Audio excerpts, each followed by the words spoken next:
Scorpio, if the last few years felt like you were holding your breath, waiting for permission to finally step forward, this is the 6 months that hands it to you. Between July and December of 2026, the sky is going to move through Leo, Virgo, Libra, Cancer, and eventually your own sign. And each of those shifts lands on a different, very personal part of your chart. Your reputation, your circle, your private inner world.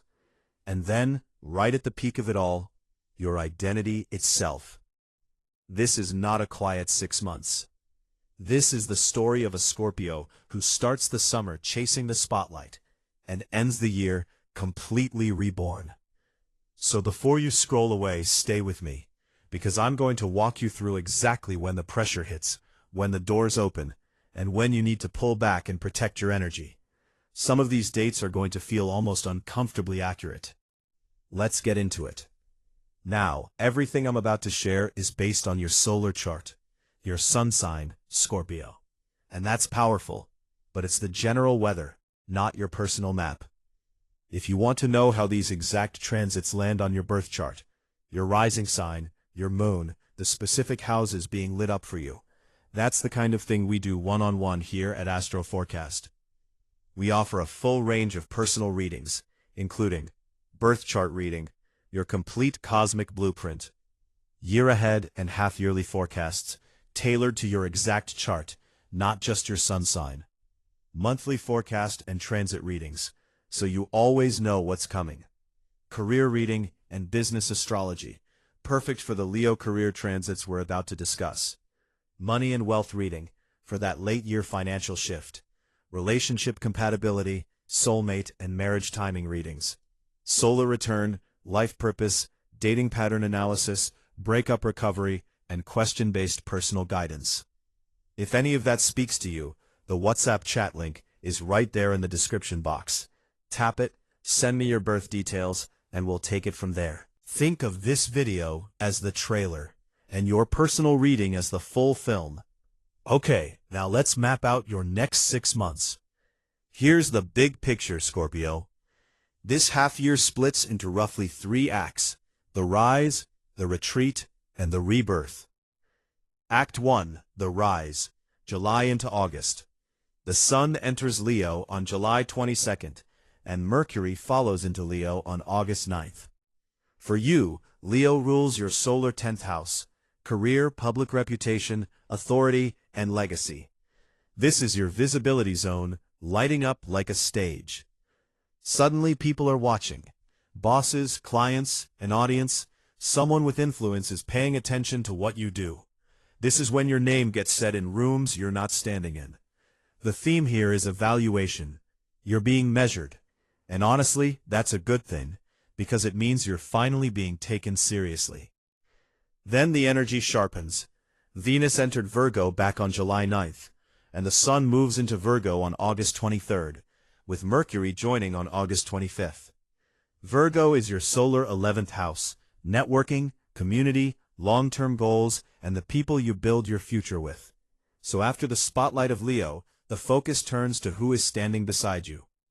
This is a season for precise, strategic collaboration, trimming the fat from your social circle and aligning with people who actually move you forward. The emotional undercurrent, Mars in Cancer, August 11th. While all of that is happening up top, Mars charges into Cancer on August 11th, landing in your solar 9th house of higher philosophy, travel, education, and legal matters. This is a fiery, emotional drive to expand. You want to learn, to travel, to defend what you believe in. Just be aware, Mars in Cancer can get defensive fast, so protect your beliefs without turning every conversation into a battlefield. Act 2, the retreat, September. Now the mood changes completely. Venus enters Libra on August 6th, Mercury on September 10th, and the Sun on September 23rd, all moving through your solar 12th house. This is the most inward, most sensitive part of your entire chart. The subconscious, endings, closure, solitude, and spiritual rest. September is your cosmic halftime. The volume of the outside world drops, and everything you've been avoiding internally gets louder. This isn't a punishment, It's a clearing. It's the universe asking you to rest, process, and let go before your season begins. But watch this. Mars enters Leo on September 28th, firing straight back into your 10th house of career. So just as you're craving quiet, ambition kicks the door back open. This is the tension of late September and October.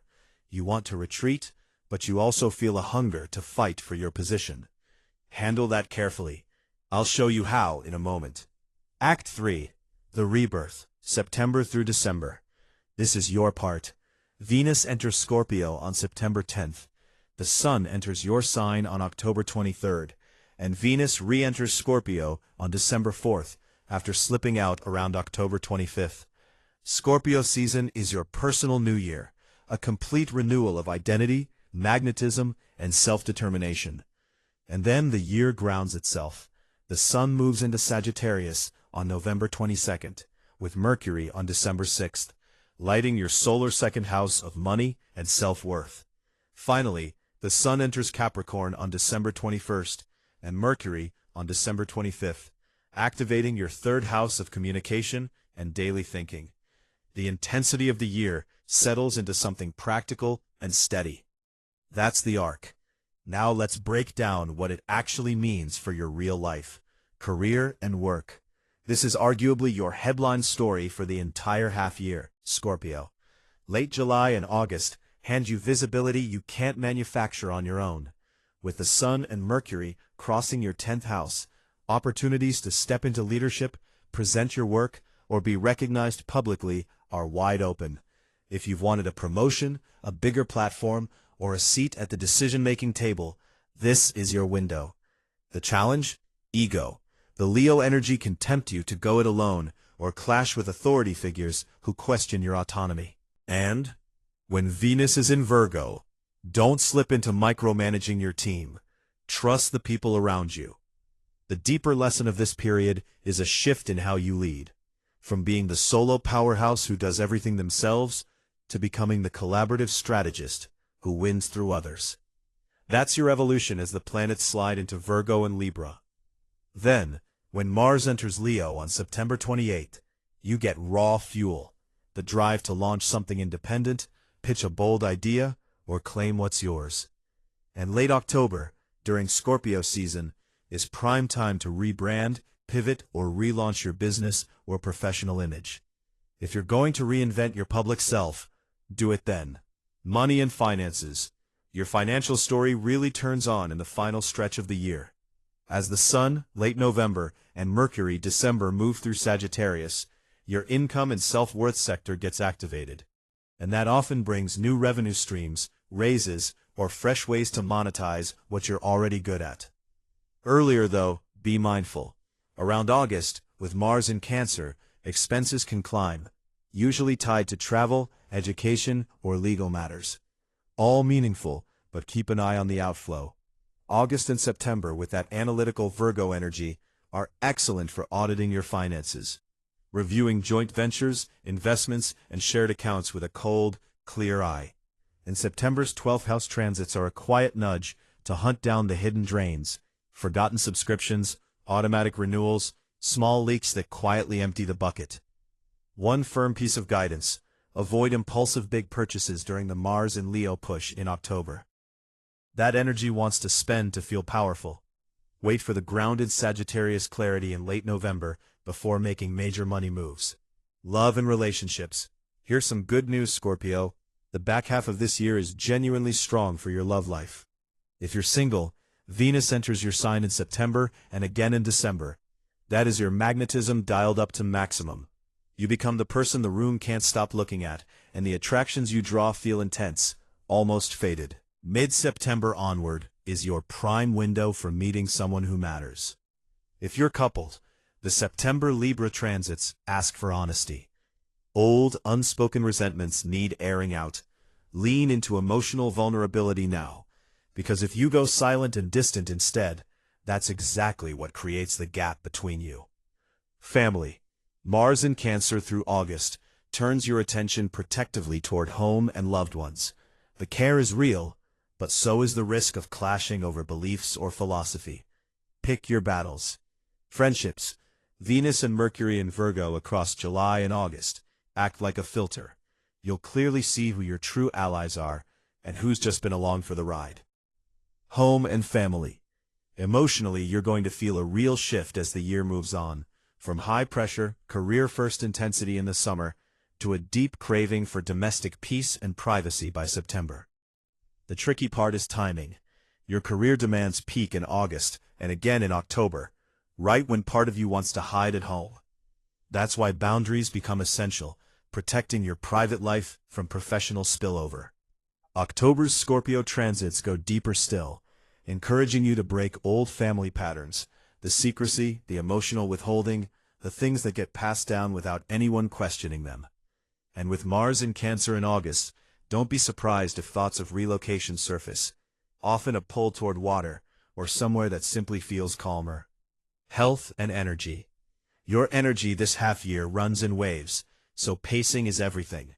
You'll feel high vitality in late July and again in October. Use those peaks. But there's a noticeable dip in September, thanks to those heavy 12th house transits. That month is not the time to push, it's the time to restore. The biggest mental health flag is September itself. The 12th house energy can pull you toward anxiety and psychological burnout if you don't consciously step back.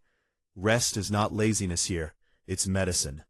The biggest physical flag is October. When Mars enters Leo, you'll feel driven to work around the clock. And that's exactly how burnout sneaks in. During August's high-visibility stretch, performance stress is real.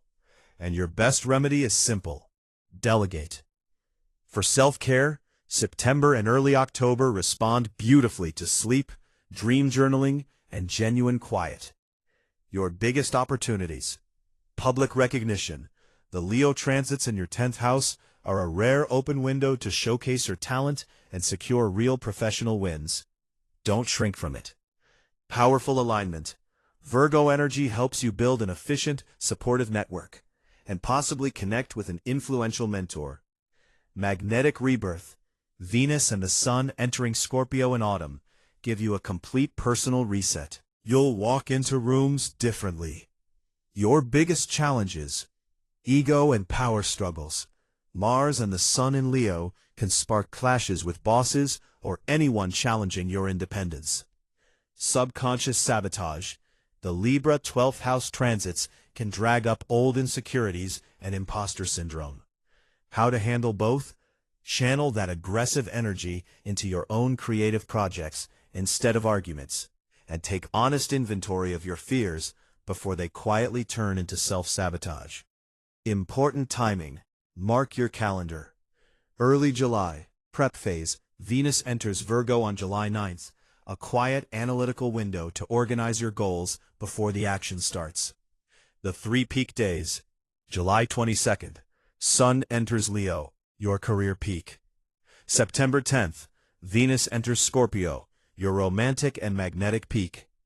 October 23rd, Sun enters Scorpio, your personal empowerment peak. The days just after each peak, integration time, where opportunities settle into steady routine. Late December, energy grounding. Mercury and the Sun move into Capricorn, calming the year's emotional intensity into practical, everyday clarity. Lucky guidance. Lucky color, deep crimson, matching the intense, transformative pulse of Scorpio season. Lucky number, 8. Power, material manifestation, and the death and rebirth loop you're living this half-year. Lucky day, Tuesday, ruled by Mars, your traditional planet, amplifying your drive.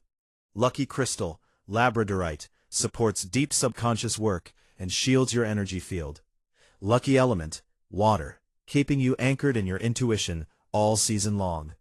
Lucky direction, north, symbolizing your career apex, where those big Leo transits land. Power affirmation. I step into my visible power with grace, honoring my need for inner peace and outer excellence. What to do? Audit your career in late July, while the Leo Sun illuminates your public life. Declutter your inner world in September, solitude, therapy, or meditation to move that 12th house energy. Rebrand yourself in late October. Update your style, your resume, your public profiles, while Scorpio season maximizes your impact. Diversify your income in late November as Sagittarius energy hits your money sector. What not to do. Ultimatums in late September when Mars enters Leo. Demanding promotions or picking fights with management can backfire. Don't overcommit socially in August. Virgo energy wants you selective, not spread thin. Don't push through fatigue in September. Ignoring your body during 12th house transits leads straight to stress-induced illness. So here's the truth of your next 6 months, Scorpio. You're being called to step out of the shadows and claim your authority, while also honoring the quiet, private healing that makes that power real. Trust the timing of your public rise, and trust the timing of your retreat. If this breakdown resonated with you, do me a quick favor. Hit that like button. Tell me in the comments which transit hit closest to home. Subscribe to Astro Forecast and turn on notifications so you never miss what's coming next. And if you want this mapped to your exact birth chart, not just your sun sign, the WhatsApp link is waiting in the description. Send me your details, and let's decode your personal 6 months together. Until next time, Scorpio, trust the process, honor your power, and I'll see you in the next one.